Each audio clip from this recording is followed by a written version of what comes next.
இந்த வேலையை வந்து பெரும்பாலும் யாரும் ரிஸ்க் எடுத்து செஞ்சு கொடுக்க மாட்டாங்க. பெரிய பெரிய கோடீஸ்வரங்க வீட்டில் தான் இந்த மாதிரி படி போடுவாங்க. இது வந்து ரிங்கிலே நிப்பாட்டி வேலை பார்க்கக்கூடியது. நான் இன்றைக்கி வீடியோ போட்டிருந்தேன். ஒரு ரிங்கில் இதில் 4 கம்பி, அதுக்கு அடுத்தால கீழே 4 கம்பி. அதே இது வந்து ஒரே நீள கம்பியில் செரப்ஸ் அடித்து கட்டக்கூடியது. பாருங்கள், ஒவ்வொரு கார்னரும் 4 கம்பி எடுக்கும். மேலே டாப்பில் 4 கம்பி, கீழே 4 கம்பி, இதில் 4 கம்பி, கீழே 4 கம்பி, அதில் 4 கம்பி, கீழே 4 கம்பி, அந்த மாதிரி எடுத்துக்கும்.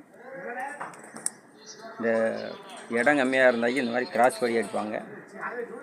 அந்த சதுரமாக இருக்க பிளாட்டில் வந்து கிராஸ் அடித்து அது ஒரு ஸ்டெப்பாக கொண்டு வந்துடுவாங்க. இடம் காணலாம், இந்த மாதிரி தான் படி அடிக்கணும். இது வந்து கீழே இதே இடத்துல தான் தொடங்கியிருக்கும். இப்போ வந்து அடித்து கொண்டு வந்து உங்களுக்கு கொஞ்சம் அந்த குப்பையாக இருக்கிறனால ஒரு வழியே தெரியும்.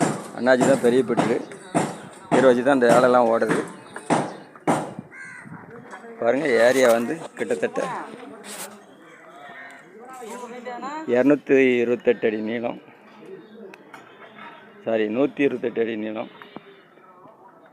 இதுக்கு வந்து கிழமைகளுக்குள்ள பீம் எல்லாமே 2 அடி அவசரம்,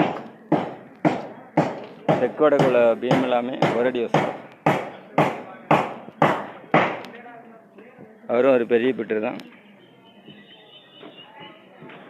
ஏரியா பாருங்கள், இது வந்து நாங்குநேரி பெருமாள் கோயில் தெருவில் இது ஒரு பஜனை மடம். பாடசாலைன்னு அவங்க ஷார்ட்கட்டாக சொல்லுவாங்க.